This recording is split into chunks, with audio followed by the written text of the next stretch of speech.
Well, good morning, everyone. It's great to see you this morning. Super grateful to be with you all today.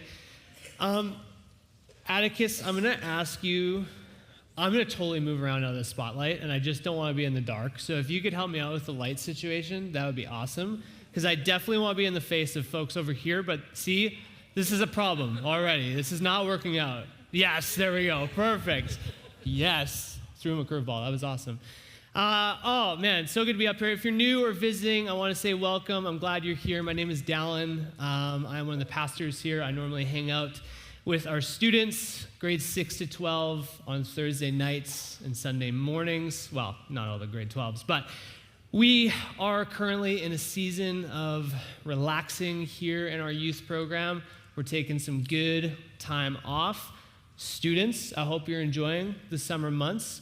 Give me a little bit of a thumbs up if you're loving it right now. Nice, those are some good thumbs up. Parents, give me a thumbs up if you're doing really good right now. Not as many thumbs up as I would have expected. That's okay, that's all good. I get it, I totally understand. I am super excited about the summer because I get to spend a lot of my time just learning more about youth, what's going on in their worlds, like new trends, like what vintage clothing and fashion and home goods they're all picking up these days, like vinyl records. Did you know that kids are back into vinyl records? Oh my gosh, my sister gave me, she's 15, she gave me a shopping list for her birthday, 4 vinyl records, okay? It's back, it's coming back. And she also asked for Nirvana. What? It doesn't make any sense. But also, gotta do my research on the TikTok conspiracy theories, keep up with you youths on all the things that are going on. No updates, I'm still not really understanding any of it. So, and then also, I hear there's a couple new energy drinks out there. Parents, just don't give them money to go to 7-Eleven, okay? They're gonna say they're gonna get Slurpee. They're gonna mix it in with an energy drink. It's not real, okay? Just don't let them have it. It's not good for them. But honestly, the summer months for me is a special time because I get to celebrate and spend quality time with my youth leaders. Last night we had our leaders party wind up, and this is my excellent squad. You might not be able to find me because I have the face of a dog, but I am there. I am there. That's not all of our leaders. This year we had 29 exceptional people participate in leading our youth ministry. And I am just so grateful that my job allows me to watch and just see these people be rock stars. I genuinely mean it when I say that these people are what makes youth happen. They are how this whole thing comes together.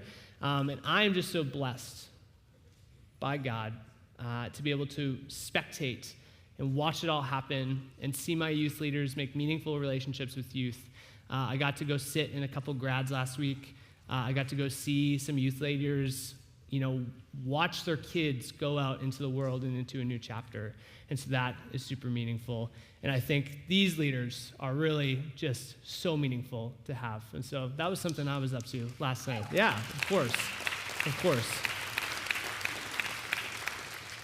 Genuinely, there's only like 2 of them here right now because they're all at camp, but they appreciated that round of applause, okay? This morning, I am excited to be with you all. It's always an honor. We're continuing our series through the Psalms of Ascent, songs of pilgrim travelers on their way to Jerusalem. And today, if you've been tracking along with us, we are on Psalm 123. But first, a little story. A year ago, my wife and I, we were fortunate enough to cross the big pond, the Atlantic, and head to the beautiful island of Great Britain. That is the island, okay? It's not the UK. That also includes Northern Ireland for us Westerners, okay? I know there's people that are educated, but I was just on the one island, okay? We started our journey in Scotland. We visited the famous Loch Ness, Glasgow, the Highlands. I even got to see a Highland cow that had a bowl cut. It was pretty cute. It was awesome. And our home base in Scotland was Edinburgh. We stayed at a hotel on the University of Edinburgh campus, and it was just beautiful. Every day we would walk out of our hotel and staring us in the face was this giant hill. This is better known as Arthur's Seat. It's this beautiful mix of rugged rock and rolling hill look, which is hard to explain for people from central Saskatchewan, Like, we're just used to, flat land. But, that's what land can look like. It's pretty cool. I'm a big fan.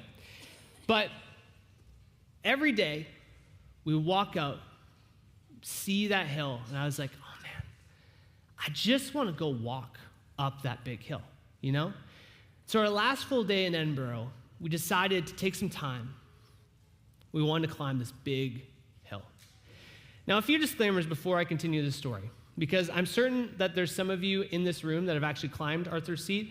Braden, who's up in the tech area, he just told me that he had seen it.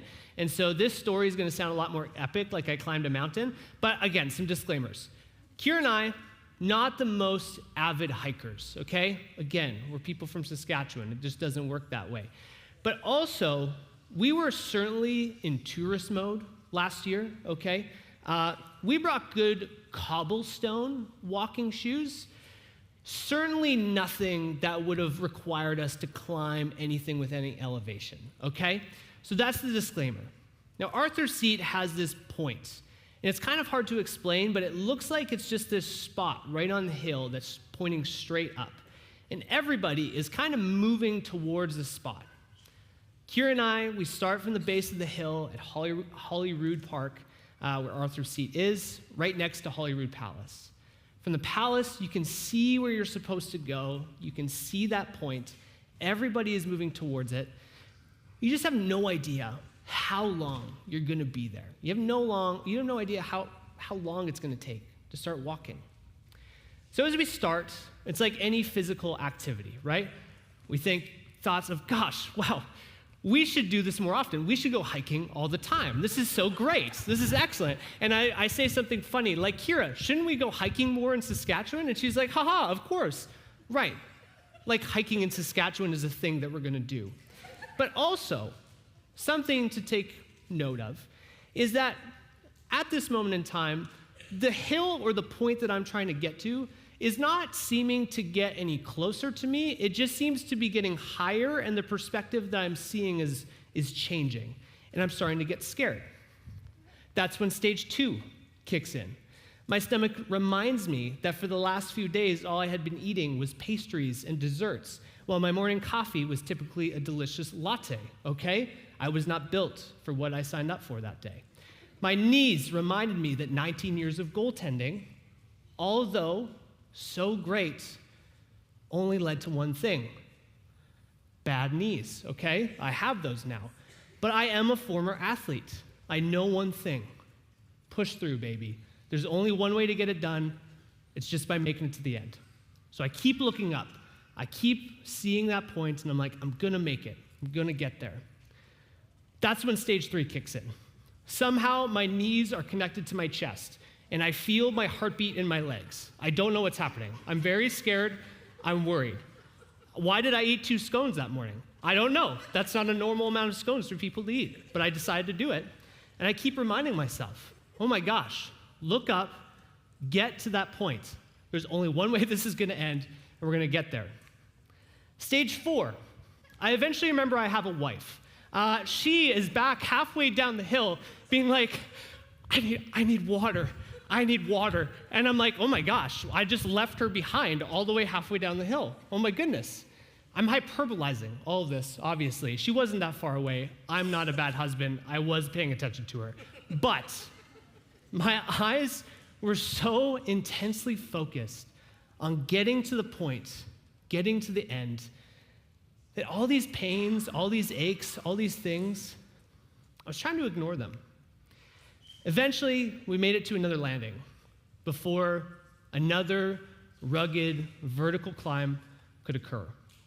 But looking upwards, all I had left was a little tip, little peak to climb on. And oh man, was it worth it. As it says, I got to stand basically on top of Edinburgh and see the entire city in its entirety. Down there, you can't see it, but Kira's there because she couldn't make it the rest of the way, unfortunately. So I did finish the hike without her, so she's one of those people right there at the bottom left-hand part of the screen. But I gave her a pat on the back for trying. We almost made it. As the video said, I was on top of Edinburgh with a full 360 view of the entire city, and I kept pushing towards the point with my eyes fixated the entire time on making it. This story is one of ascent, albeit not a mountain, but certainly that hill offered me some challenges that day. And it's a story that I hope we can all relate to in some way, right? We've all had journeys with disruptions, journeys that feel as though one thing comes from another, and we're never going to get to where our eyes are fixated on. Whether it may be a mountain road trip and you get lost trying to find that cool path to go down, or maybe you've fallen victim to the airport shuffle, wandering around for hours with delays and cancellations, or maybe even it's your daily commute to work in downtown Saskatoon every summer, right? Oh my gosh, can we ever just get a summer with no construction? It'd be amazing. But it's these moments that regardless of how easy we think a journey should be or how straightforward it's going to go, we're actually never in control. And sometimes we're at the hands of something greater that pulls us, that's pulling the strings behind the scenes. Last week, while looking at Psalm 122, Paul spoke about how in order to truly worship, we must take a posture which we interrupt our preoccupation with ourselves and attend to the presence of God. This week, we're going to look at how in light of our attendance and our seeing the presence of God, we're still at odds with a world that wants to control us, wants to make it difficult for us to have our eyes fixated on God. And we actually find, though, that we can be servants of God's mercy in this world if we overcome those barriers. Now, let's be honest for a second, because there's even a tension in what we're talking about with being servants. When we hear the term servant, we might not be too excited about the idea, because honestly, we live in a world right now that's obsessed with independence. It's obsessed with controlling our own destiny, and it's obsessed with freedom. I know for some of you, even as I gave some of those examples, it created anxiousness just thinking about it. When you see that long line of traffic ahead of you on Idlewild, half of you, I'm sure, are more likely to sit there patiently, or you're more likely just to jump out of the car and start laying pavement, right? You don't want to sit there. You want to just get going. Our human nature is to resist waiting. We naturally jump in the shortest line at the grocery store just to use a self-checkout. We resist authority. Any speeding ticket we've ever gotten would actually give us an indication of that. And we also, especially, resist being told what to do.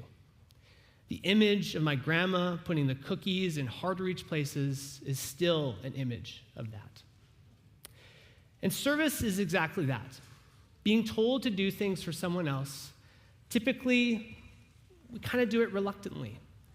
And somehow we impress this image onto people that they too should be independent, free, and shouldn't need our help at all. But Psalm 123 begins with a different picture. I look to you, heaven-dwelling God, like servants alert to their master's commands. That's not just poetic. It's not just poetry that we're reading. It's actually a complete reorientation of how we ought to live. But it presents the real tension for us. How do we become servants of God when everything around us is telling us to hustle, to keep pushing, to be in control, to be comfortable? And how do we become servants in a world, question will be revealed soon, in a world that kicks servants down, pushes them around, and tells them they ought not to keep serving? So let's jump in and walk through Psalm 123. It goes like this. I look to you, heaven-dwelling God, look up to you for help, like servants alert to their master's commands, like a maiden attending to her lady. We're watching and waiting, holding our breath, awaiting your word of mercy. Mercy, God, mercy.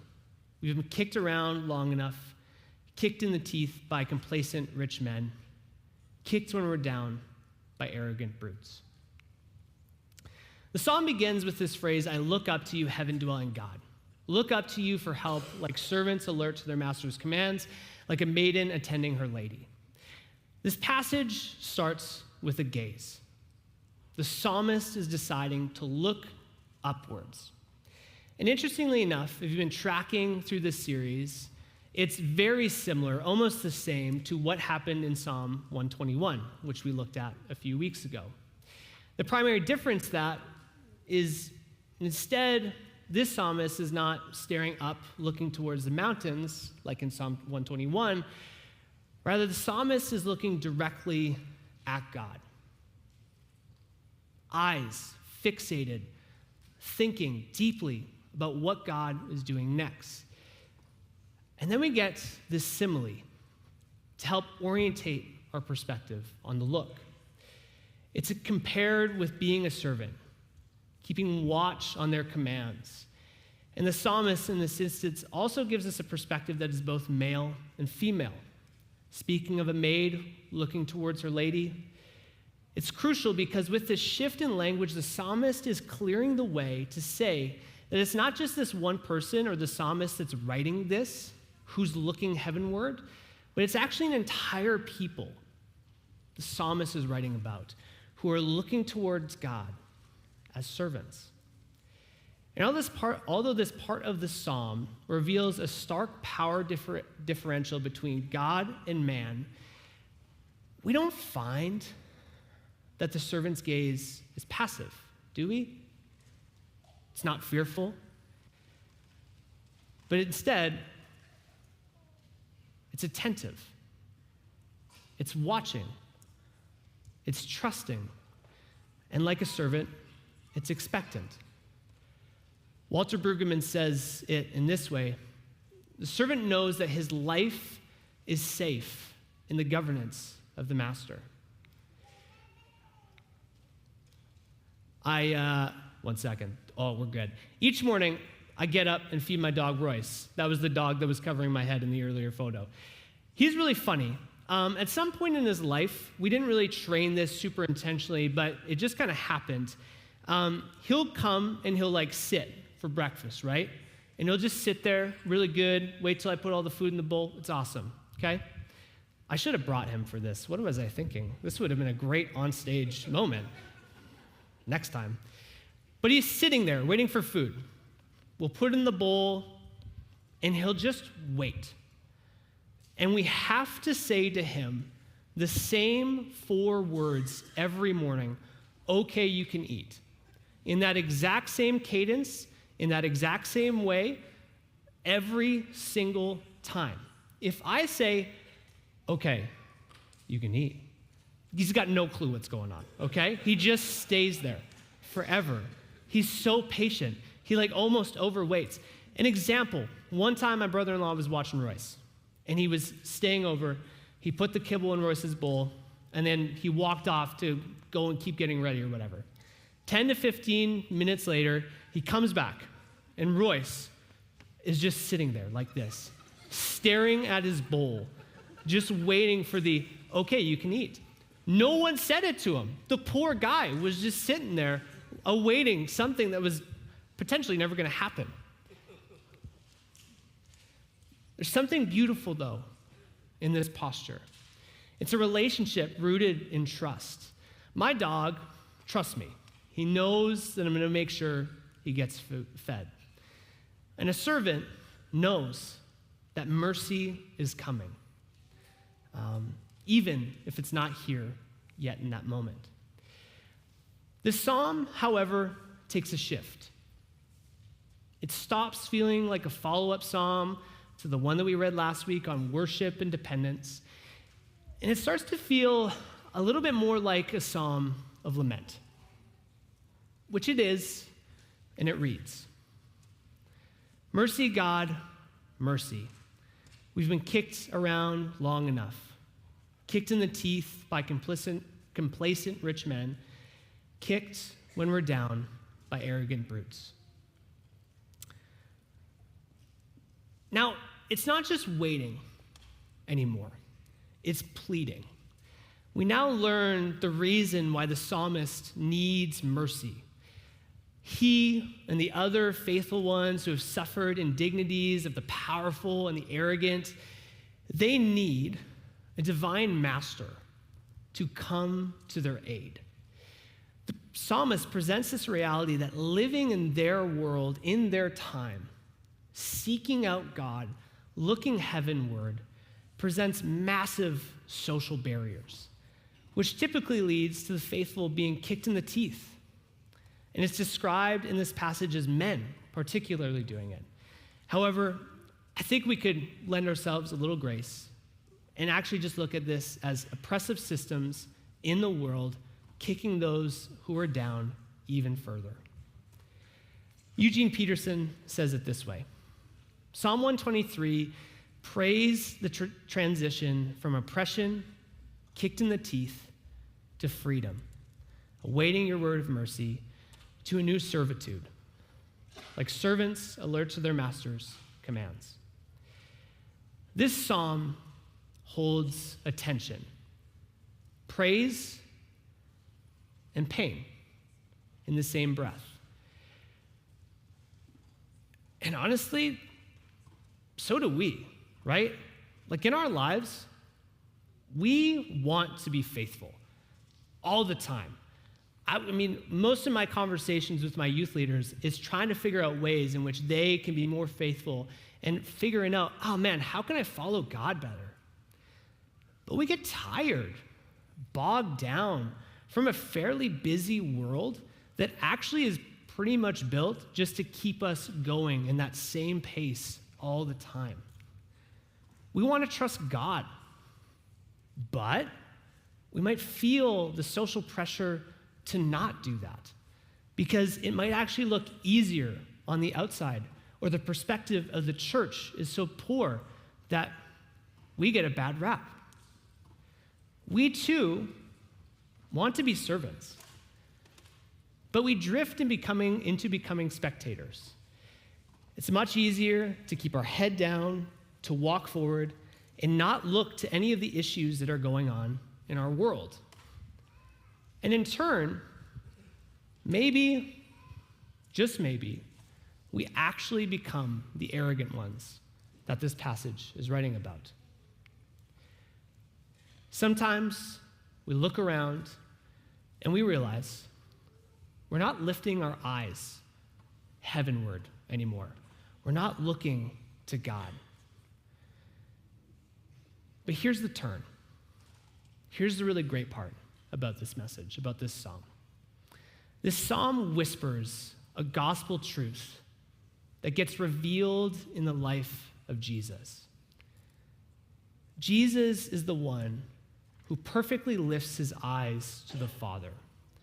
He becomes a servant who waits, suffers, and obeys even until death. Philippians 2 says he made himself nothing, taking the very nature of a servant. This passage also mentions so much the humility of Jesus to do that. So therefore, God exalted him to the highest place. Jesus is both the servant and the master. And this image may sound familiar if you've been hanging around with us this year, because we actually talked a bit about that interesting fact earlier. And he not only shows us what servanthood looks like, but he reveals a master worth serving. He enters into our stories. He bears the bruises for us and for others from those who are complacent and brutish. And he offers us mercy. As Walter Brueggemann puts it, the image, that being the image of us being servants to this master, bespeaks glad reliance on the Master. We're not afraid of this Master. We have no shame from this Master. Yet we are glad and we trust that the Master will care for us. That's who Jesus is. That's the mercy that Jesus reveals in his life and the mercy that's spoken about in this psalm. And so what does this mean for us? How do we take this passage on servanthood, mercy, and oppressive systems, and how do we actually work it out in our daily lives, right? Because it doesn't seem overly simple. What does this psalm on being servants mean for us? And how do we put our eyes towards God? First, let's look at it personally. How does this psalm influence our daily lives? Well, first in your own life, I have to ask the question, what are your eyes fixed on? How are you practicing attentiveness to God? If you've been with us at Lakeview for a long time, we push hard this book called The Rhythms of Life, and we've been working on it for a lot of years because we feel like it's this awesome tool that you can use to actually work on how to have your eyes fixated on God. And in this summer, I want to invite you, as times are slow, things are out of the ordinary, do a pulse check. Check in on how your rhythms are going. What are you doing to connect with God? How are you working along with God to really focus? We're all not always doing 100% of the things we should do in our faith. We know that. We can all admit to it. That's why we do things like confession. But when it comes to our rhythms of life, trying to make time to devote ourselves to God, sometimes, honestly, less is just more.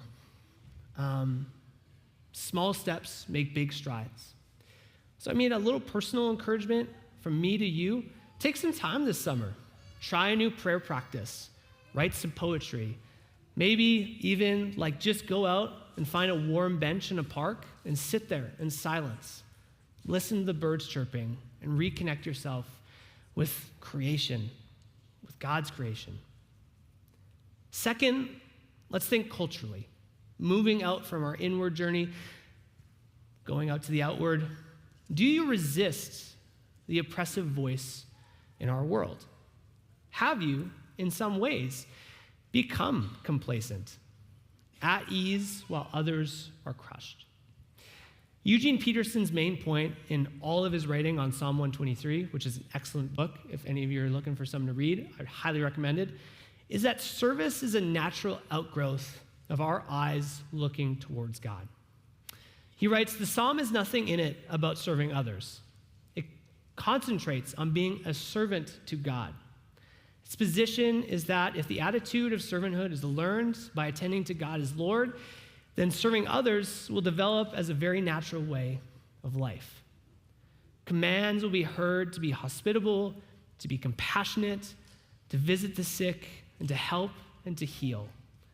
Commands that Paul assembles in Romans 12 to 16 and many other places, and they're carried out with ease and poise. Genuine service comes out of our intentionality with God, focusing on God and awaiting God's mercy. But I also think it's important to recognize the ways in which we fail to be intentional with where our eyes are seeing God, right? God is here, clearly. We feel it many mornings. But God is also at the mustard seed. He is in the MCC building. He is at the bridge. He is in the places where we often don't find ourselves and are expecting him. Certainly, our own personal devotion to God will make us servants. Totally. But the invitation from about a month ago is still open. It still stands. We can also serve the marginalized people of our society and keep our eyes fixated on God. while we brush up against the oppressive systems that are at play in our society, those that in this passage are called complacent and brutish. So take some time. Find a place to literally work out and serve in your community and go into tension with those that are brutish and complacent. Lastly, let's think communally. Can we be a community that waits together?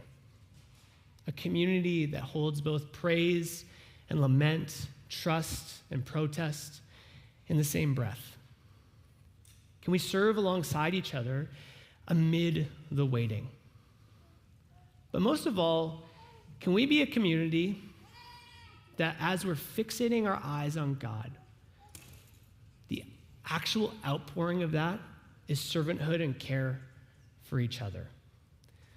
Take a look around the room and just recognize how many people you don't actually recognize. This is a big place, but we have an opportunity to continue to fixate our eyes on God and continue to widen our circles as Lori so eloquently prayed for us this morning. Encourage each other to walk this journey, to serve God, and to help each other by bringing each other back to the center and focusing and fixating our eyes on God.